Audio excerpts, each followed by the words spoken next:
السلام علیکم ورحمۃ اللہ وبرکاتہ۔ بسم اللہ الرحمن الرحیم، الحمد للہ رب العالمین، وصلی اللہ علی محمد وآلہ الطیبین الطاہرین المعصومین، ولعنۃ اللہ علی اعدائہم اجمعین۔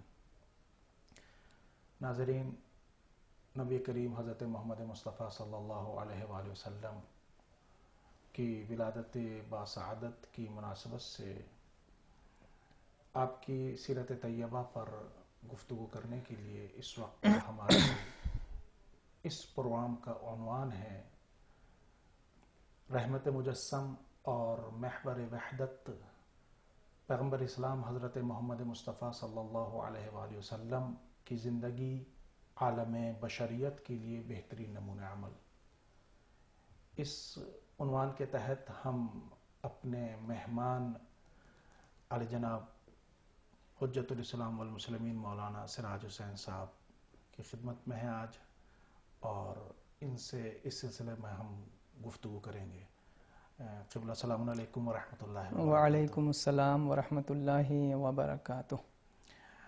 میں آپ کی خدمت میں رسول اللہ صلی اللہ علیہ وآلہ وسلم اور امام جعفر صادق علیہ السلام کی ولادت باسعادت کی مناسبت سے تبریک پیش کرتا ہوں۔ آپ کو بھی بہت بہت مبارک ہو، اور پروگرام میں تشریف لانے کے لیے آپ کا شکریہ ادا۔ آپ کا بہت بہت شکریہ کہ آپ نے موقع دیا۔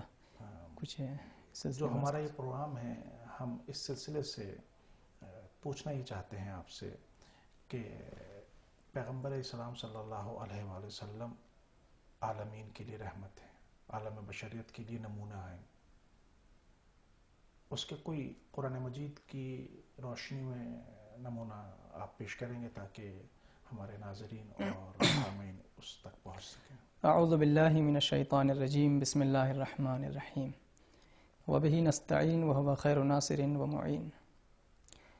حضرت محمد مصطفیٰ صلی اللہ علیہ وآلہ وسلم کی زندگی کے سلسلے میں مختلف جہات سے گفتگو ہوئی ہے، اور اس مختصر سے پروگرام میں ایسی عظیم شخصیت کی تمام تر پہلوؤں پر روشنی ڈال پانا ظاہراً ممکن نہیں ہے، لیکن اس محدود وقت میں صرف دو تین چیزوں کی طرف اشارہ کروں جلدی تاکہ باقی باتیں آپ کی خدمت میں عرض کر سکوں۔ دیکھیں، پیغمبر اکرم کی ذات اگر ہم رحمت کے حوالے سے دیکھیں، رحمت مجسم یعنی آپ دوست اور دشمن، اپنا پرایا، ہر ایک کے لیے رحمت، ہر ایک کے لیے مہربانی، اور ایک ترحم، اور ایک دل کے اندر ایک وہ جذبہ رکھتے تھے کہ جس سے یہ ظاہر ہوتا تھا کہ ہاں ان کے یہاں رحمت اور مہربانی بدرجہ اتم موجود ہے۔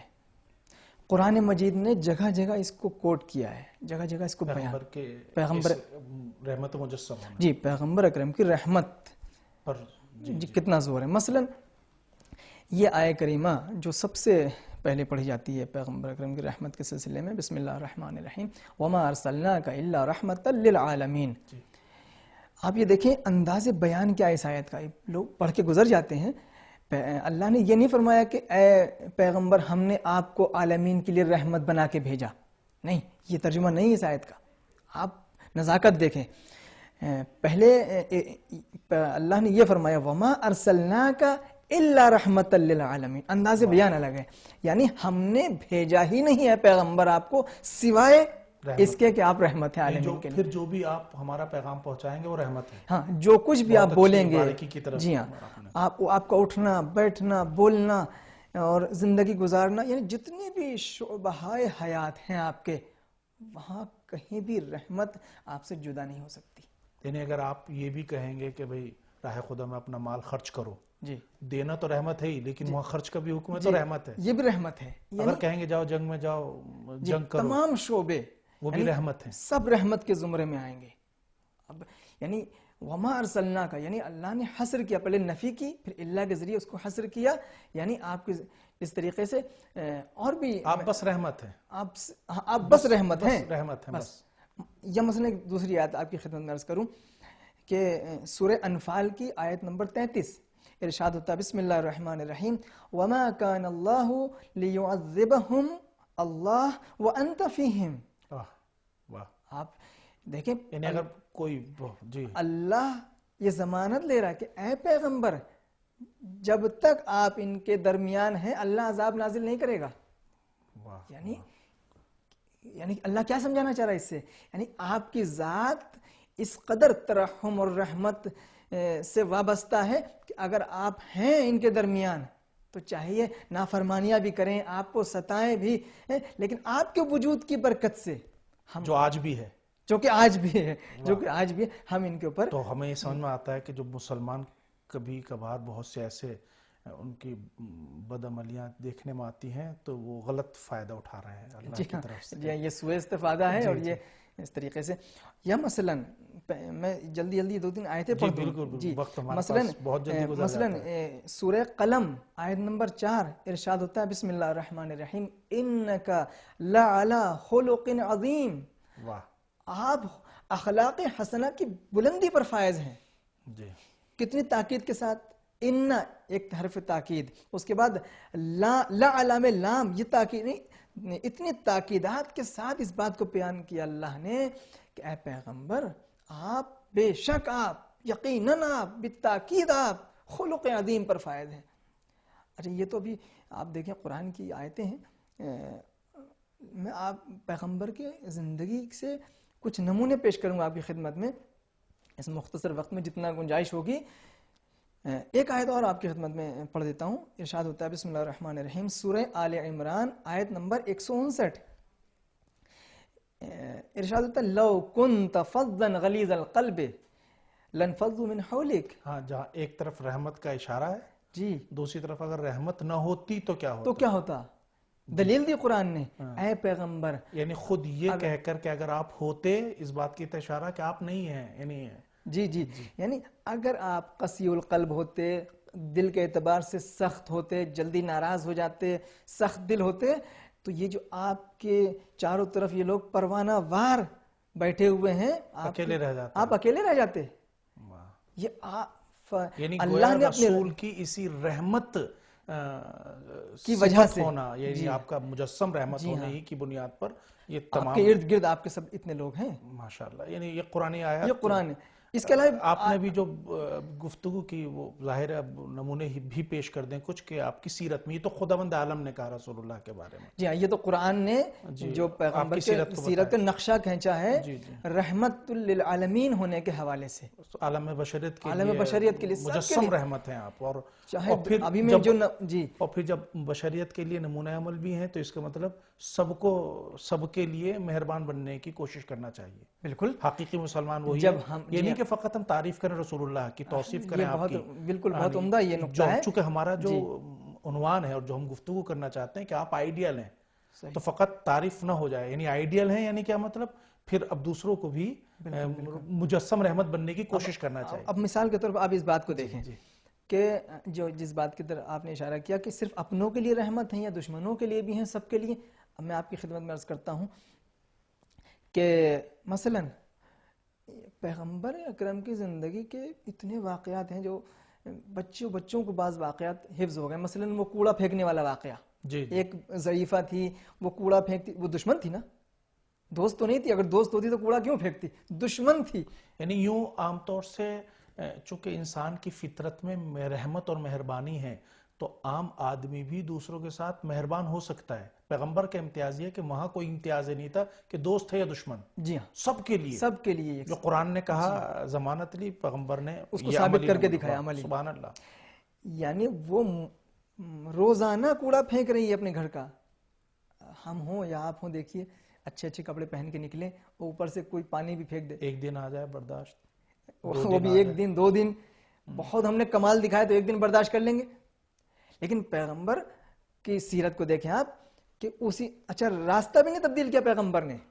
یعنی کہ ایک یہاں سے ایک دفعہ کوڑا کسی نے پھینکا ہو تو آپ دوسرے راستے چلے جائیں، نہیں، وہ اسی راستے سے گزرتے رہے اور وہ پیغمبر کے اوپر کوڑا پھینکتی رہی.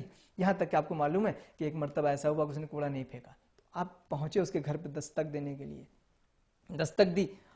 وہ یہ سمجھے کہ آج میں بیمار ہو گئی ہوں تو یہ مجھ سے بدلہ لینے کے لیے آئے ہیں.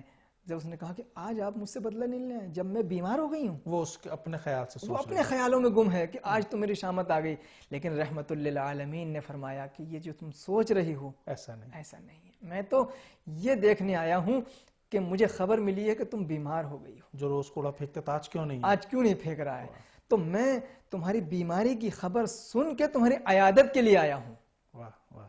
تمہاری پرسان احوال کے لیے آیا ہوں، تو پوچھنے کے لیے آیا ہوں کہ تم کس پریشانی میں ہو تاکہ اس کو کچھ کم کر سکو. اس نے کہا اچھا آپ نے یہ کیسے، یہ تعلیم کہاں سے کرنا؟ میرا دین.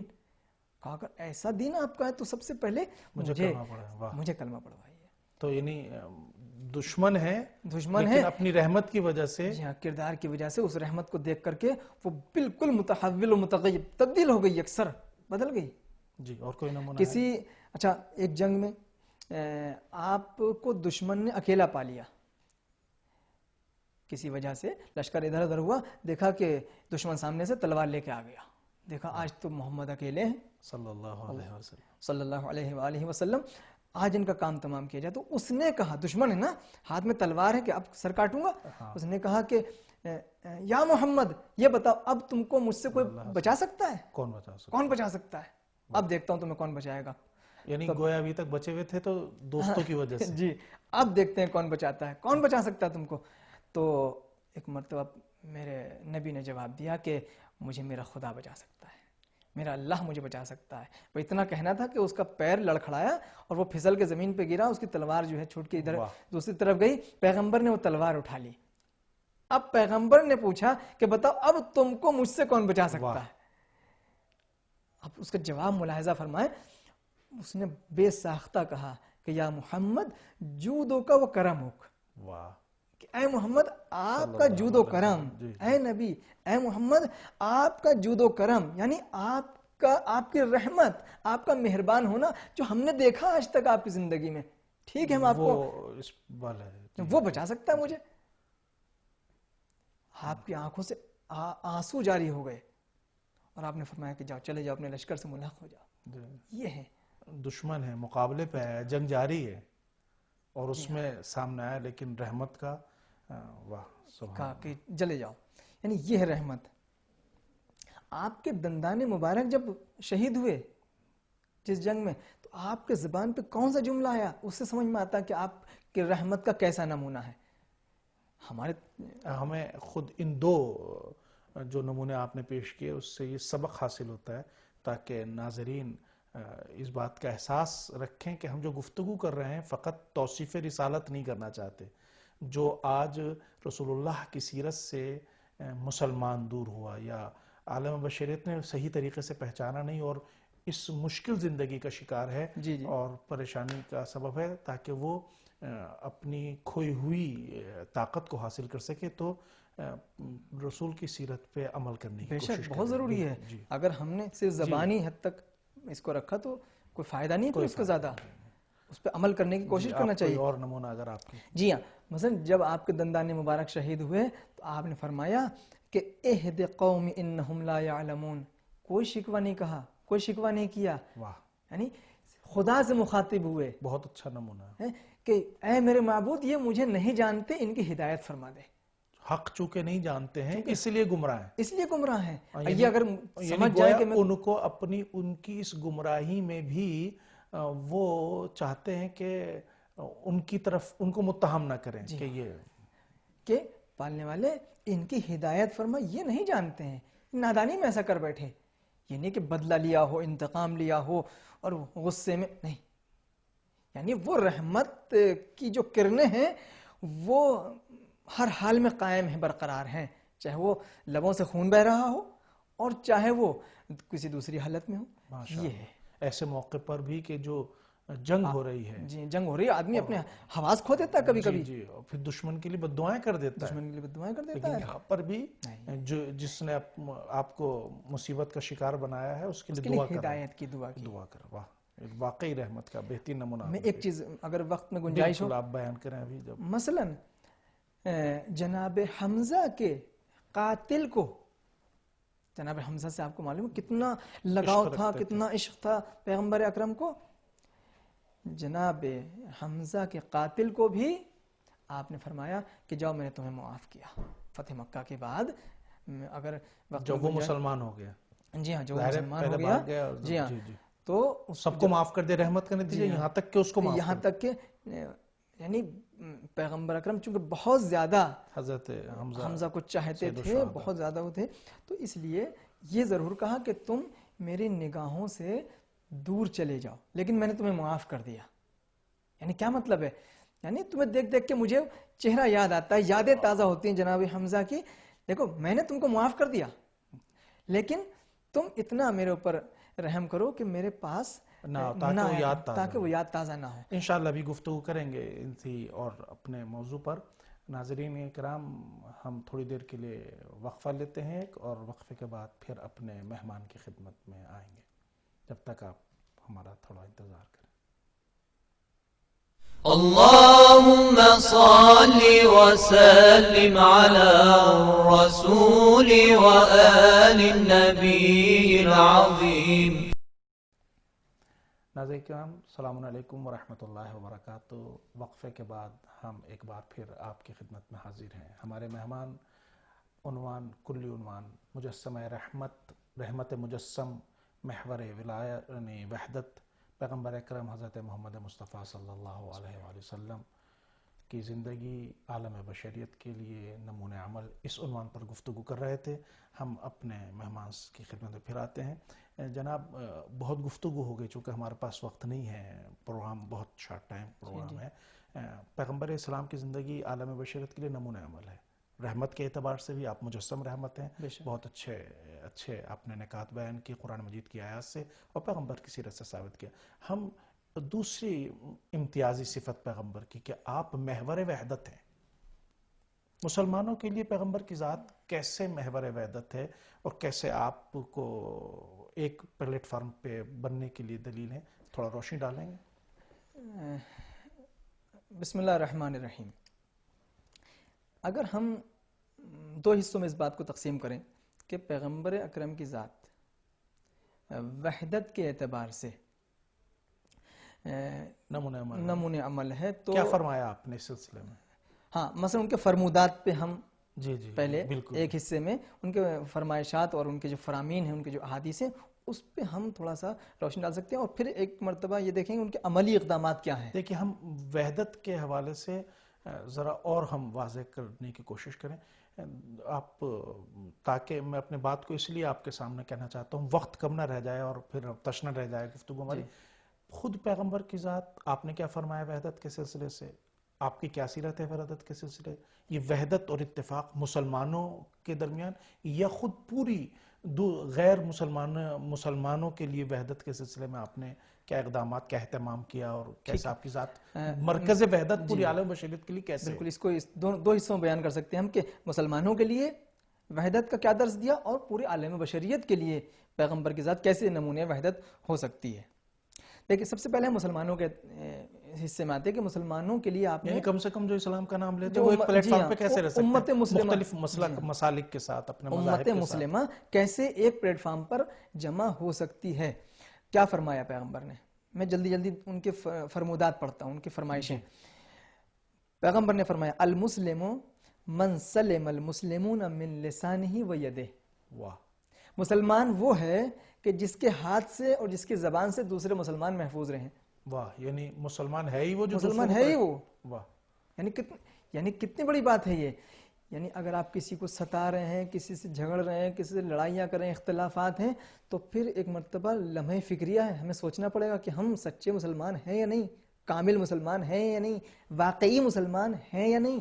واہ, سبحان اللہ. یہ ایک معیار دے کے گئے ہیں پیغمبر, لڑنا نہیں ہے. المسلم من سلم المسلم, مسلمان وہ ہے کہ سارے مسلمان جس کے زبان سے اور ہاتھ سے محفوظ رہیں. واہ, سبحان اللہ. دوسری حدیث پڑھ دوں آپ کی خدمت میں. فرمایا من اصبح ولم يهتم بامور المسلمین فلیس بمسلم. واہ, جو صبح کرے اس عالم میں کہ اسے دوسرے مسلمانوں کے حالات کی فکر نہ ہو, وہ مسلمان ہی نہیں ہے. واہ, یعنی پہلی میں تو یہ کہا تھا اس سے اذیت نہ ہو, دوسرے میں کہ نہیں ان کے بارے میں سوچے کہ ان کو کیسے فیض رسانی صبح ہوتے ہی آپ کو یہ سوچنا ہے کہ اپنے صرف پورا اپنے بارے میں نہیں, دوسروں کے اپنے بارے میں نہیں, پورا عالم اسلام کس منزل سے گزر رہا ہے اس بارے میں سوچے، اور جو جس لیول اور جس اسٹیج پر اور جس قدرت کا حامل انسان ہے وہ اس لیول سے کوششیں کرے. ایک ضروری نہیں پیسے سے آدمی کرے حالات کو مسلمانوں کے سدھارے. میرے پاس پیسہ نہیں ہے، مثال کے طور پر میں اچھا ٹیچر ہوں، مثال کے طور پر میں ایک اچھا بزنس مین ہوں، مثال کے طور پر میں ایک اچھا لیکچرار ہوں، اچھا ڈاکٹر ہوں، اچھا انجینئر ہوں. جو جس لیول پر ہے، جس کے پاس جو ہے، جس کے پاس جو ہے، اس کے سلسلے سے مسلمانوں کے لیے وہ بالکل. واہ سبحان اللہ. اگر ہم سچے مسلمان بننا چاہتے ہیں تو پیغمبر کی یہ بنیادی چیزیں ہمیں، اور وہ حدیث میں پڑھ دوں آپ کو جو سب کے زبان سے آتے سب جانتے ہیں، المسلم اخو المسلم، مسلمان مسلمان کا بھائی ہے. کیا مطلب مسلمان مسلمان کا بھائی ہے؟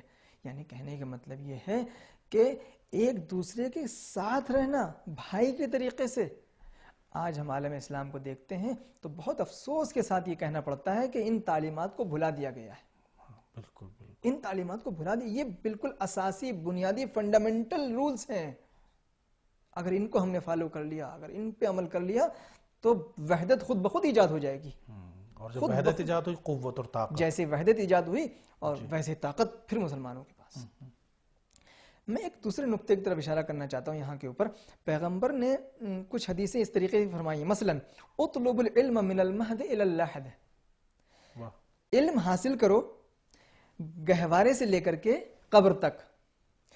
ایک دوسری حدیث طلب العلم فریضۃ علی کل مسلم و مسلمہ، علم کو حاصل کرنا ضروری ہے ہر مسلمان مرد اور عورت کے اوپر. یہ میں حدیثیں اس لیے ذکر کر رہا ہوں، اس کے علاوہ بہت ساری ہیں جو کتابوں میں، لیکن یہ جو مشہور ہیں اس لیے میں پڑھ رہا ہوں کیونکہ سب کو یاد ہے، یہ سب سنتے رہتے ہیں. میں یہ پوچھنا چاہتا ہوں کیا ان حدیثوں سے ہم اس بات کا استفادہ کر سکتے ہیں، اس نقطے تک پہنچ سکتے ہیں کہ پیغمبر ان حدیثوں سے جو علم کے سلسلے میں ہیں وحدت کی طرف لانا چاہ رہے ہیں؟ میں یہ سمجھتا ہوں کہ جہالت، صرف جہالت ہر جھگڑے کی جڑ ہوتی ہے. جہالت، جہاں جہالت ہوگی وہاں جھگڑا ہوگا، اور جیسے جیسے جہالت بڑھتی جائے گی تو اس بنیاد کو ہی پیغمبر اس بنیاد کو ختم کرنا چاہ رہے ہیں کہ اپنے کو تعلیمی میدان میں آگے بڑھا لو. اب جو چاہتے ہیں مسلمان، یعنی مسلمانوں کی آپ گفتگو کر رہے تھے کہ ان کے یہاں وحدت ہو، مرکز پیغمبر کی ذات مرکز وحدت ہے، یعنی وہ علم حاصل کریں. اور علم سے مراد فقط قرآن کا علم یا دوسرا نہیں، حقائق کا علم. بالکل، ایک آدمی جیسے ہی تعلیمی میدان میں ہم آگے نکلیں گے اختلافات خود بخود ختم ہو جائیں گے، جھگڑے خود بخود کم سے کم ہوتے ہیں. ہمارے پاس ٹائم بہت کم ہے، اگر کچھ نمونے بھی آپ کی سیرت میں وحدت کے پیش کر سکتے ہیں. مثلا پیغمبر نے مدینے میں جب آئے ہیں مکہ چھوڑ کر کے مدینے میں، تو یہاں کے اوپر آپ نے خود مسلمانوں کے درمیان عقد اخوت قائم کیا. یہ عملی نمونہ ہے کہ مثلا ایک کا ہاتھ پکڑا، دوسرے کا ہاتھ پکڑا کہ چلو تم آپس میں بھائی بھائی بنو. یعنی خود ایک تو زبان سے کہا پھر کر کے بھی دکھایا. یہ بہترین نمونہ ہے. تو پیغمبر کی ذات چاہے اقوال کے اعتبار سے ہو چاہے عملی میدان میں کام کرنے کے اعتبار سے ہو، مسلمانوں کو وحدت کا درس دیا کہ ایک پلیٹ فارم پہ رہنا. اور جو آپ کا دوسرا سوال تھا کہ کیا عالم بشریت کے لیے بھی کیا غیر مسلمان تو ایک رسول کو رسول مانتا ہے، نبی مانتا ہے، اللہ کا فرستادہ مانتا ہے، ان کی ذات پر اتفاق کر سکتے ہیں. ٹھیک ہے، مثلا کعبے کو اللہ کا گھر مانتا ہے، سب اس کا احترام کرتے ہیں. قرآن کو اللہ کی کتاب مانتے ہیں تمام مسلمان، اس کا احترام کرتے ہیں. اور پھر رسول اللہ کو رسول مانتے ہیں، ان کا احترام کرتے ہیں، ان کی باتیں سن کے مان کے سب یہ ایک پلیٹ فارم پہ لا سکتے ہیں رسول اللہ کی دعائی دے کر. آپ کی اس پر غیر مسلموں کو کیسے ہم ایک ساتھ جمع کر سکتے ہیں رسول کی محوریت پر؟ جی ہاں، یہ بہت ہی عمدہ، بہت ہی اچھا سوال ہے کہ ہم اس اینگل سے بھی پیغمبر کی ذات کو دیکھ سکتے ہیں. آپ کی ذات میں ہم کو یہ چیزیں ملتی ہیں کہ آپ نے کفار کے ساتھ، عیسائیوں کے ساتھ یہ کوشش کی کہ مل جل کے رہیں سب. قرآن کی واضح آیتیں ہیں، میں پہلے آیت پڑھ دوں آپ کو. مثلا لا اکراہ فی الدین، قرآن میں یہ بنیادی اصول ہے کہ کسی سے زور زبردستی نہیں ہے کہ صاحب تمہیں اسلام ماننا ہی ماننا ہے. دوسری آیت لکم دینکم، الرشد من الغی فمن یکفر بالطاغوت، ہدایت اور گمراہی واضح ہو چکی ہے. کفر اور ایمان ہو گیا، ہم نے پہنچا دیا. بہت زبردست. یعنی بس اوقات تو اختلاف ہوتا کیوں ہے؟ جیسے آج کل یہ بہت عمدہ آپ نے آیت پڑھی ہے، یعنی آج ضرورت بھی ہے ہمیں اس پوائنٹ پر توجہ دینے کی کہ بس اوقات اختلاف کیوں آ رہا ہے کہ وہ ہمارے نظریے سے متفق نہیں ہے جی ہاں اور وہ ہمارے رائے کا شخص نہیں، تو برداشت کرنے کے بجائے رسول کی سیرت کو غلط پہنچاتے ہوئے اسلام قرآن مجید کی غلط آیات کو غلط انداز سے پہنچانے کی وجہ سے یہ سمجھتے ہیں کہ اگر کوئی مسلمان نہیں بس گردن اڑا دیجئے، اور خدا کیا کہہ رہا ہے؟ لا اکراہ، یعنی پیغام پہنچانا رسول کی ذمہ داری ہے، پیغام نازل کرنا اللہ کی ذمہ داری ہے، حقائق لوگوں تک نے اپنے رسول کے ذریعے اپنے دوسرے علماء کے ذریعے پہنچایا، لیکن بہت اچھی بات ہے کہ ہم نے پہنچا دیا، اب زبردستی نہیں ہے۔ پورا سورہ کافرون موجود ہے، پورا سورہ کافرون موجود ہے کہ لکم دینکم ولی دین، تم اپنے دین پر رہو، ہم اپنے دین پر ہیں، کوئی لڑائی نہیں، کوئی جھگڑا نہیں۔ اگر تم ہماری بات تمہاری سمجھ میں نہیں آ رہی ہے، ہماری بات تمہاری سمجھ میں نہیں آ رہی ہے، ہم نے تمہیں سمجھا دیا لیکن تم نہیں سمجھنے ہو تیار ہو، جب سمجھ میں آ جائے گی آ جاؤ، جب سمجھ میں آتا ہے آ جاؤ، لیکن لڑائی جھگڑا مت کرو۔ واہ، اچھا نمونہ ہے۔ ہم جس کی تم عبادت کرتے ہو ہم اس کی نہیں کر سکتے، وَلَا أَنْتُمْ عَابِدُونَ مَا عَبَدتُّمْ۔ واہ، یعنی جو ہم نے تمہیں حقائق پہنچائے، تم چاہو ہم تمہارے پیروکار ہو جائیں، اگر اس کے مفہوم کو وسیع کریں، بھئی کچھ تم سوچتے ہو، تمہارے تصورات ہیں، تمہاری رائے ہیں، تمہارے خیالات ہیں، تمہارا ماننا ہے، تمہاری عبادتیں ہیں، کچھ ہماری ہیں، ہم نے اس کو صحیح طریقے سے پہنچایا ہے۔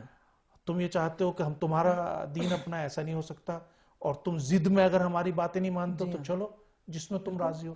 آپ دیکھیں، مثال ایک نمونہ پیش کر دوں آپ کو، چونکہ وقت بالکل نہیں ہے۔ صلح مثلا مباہلہ، عیسائیوں سے جو مباہلہ ہوا پیغمبر اکرم کا، کس بات پہ ہوا؟ پیغمبر یہ کہہ رہے تھے کہ جب ہماری بات تمہاری سمجھ میں نہیں آ رہی، تم اپنی جگہ رہو، اپنے نظریے پہ قائم رہو، ہم اپنے نظریے پر قائم ہیں۔ لیکن ایک موڑ ایسا آیا کہ جہاں کے اوپر پیغمبر کو یہ کہنا پڑا کہ چلو مباہلہ کر لیتے ہیں، سمجھ میں آ جائے گا کون جھوٹا ہے کون سچا ہے۔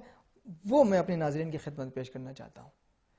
یعنی وہ موڑ یہ تھا کہ عیسائی اس ضد پر آئے کہ جیسے ہم جناب عیسیٰ کو اللہ کا بیٹا مانتے ہیں، اے پیغمبر آپ بھی مانیں، آپ بھی مانیں۔ تو اب پیغمبر نے فرمایا کہ دیکھو ہم نے تو تم سے یہ کہا تھا کہ تم اپنے دین پر قائم رہو، اپنے نظریے پر قائم رہو، لیکن جب تم ہم کو یہ مجبور کر رہے ہو کہ ہم بھی تمہاری بات کو مانیں، تو اب آؤ میدان میں اللہ سے دعا کریں کون سچا کون جھوٹا ہے۔ یعنی پہلی منزل میں درس دے دیا پیغمبر نے کہ تم اپنے دین پر، تم اپنے نظریے پر، ہم اپنے نظریے پر، لیکن جب ہم تم کو مجبور نہیں کر رہے تو تم بھی کسی کو مجبور مت کرو۔ جی جی، ماشاءاللہ۔ تو یہ پیغمبر کی ذات۔ اور مثلا آپ صلح حدیبیہ کو دیکھیں، پیغمبر نے صلح کی، کس سے صلح کی ہے؟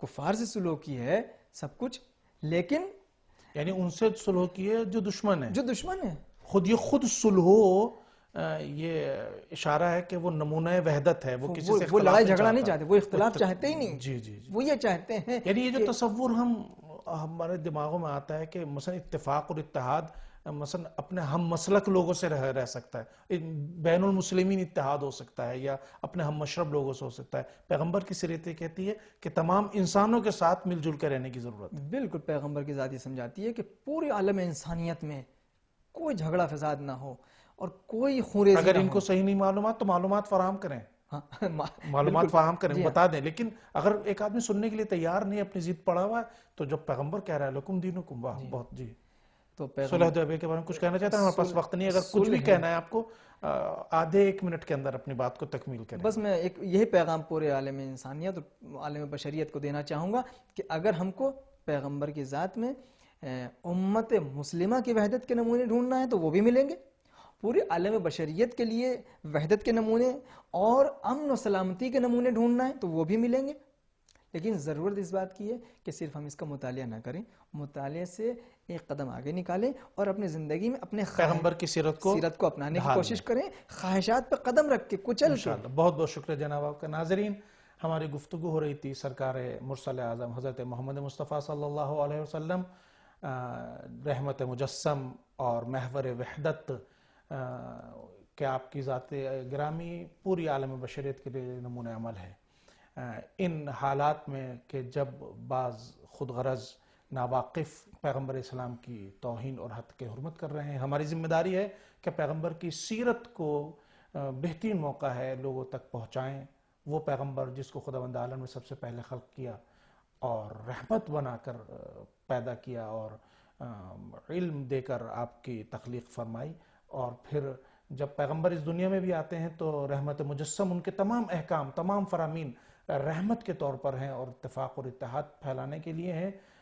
اب امت مسلمہ کی بہت ہی ذمہ داری یہ ہے اور شدید ذمہ داری یہ ہے کہ پیغمبر کے سیرت و کردار کو دنیا کے سامنے واضح انداز میں پیش کریں، تاکہ وہ پیغمبر جو کائنات کی نجات کے لیے آیا ہے، جو عالمین کے لیے رحمت ہے، جو پوری انسانیت کو نجات دینے کے لیے آیا ہے، پوری عالم انسانیت ان سے فیض حاصل کر سکے اور آپ کے بتائے ہوئے اصولوں پر چل سکے۔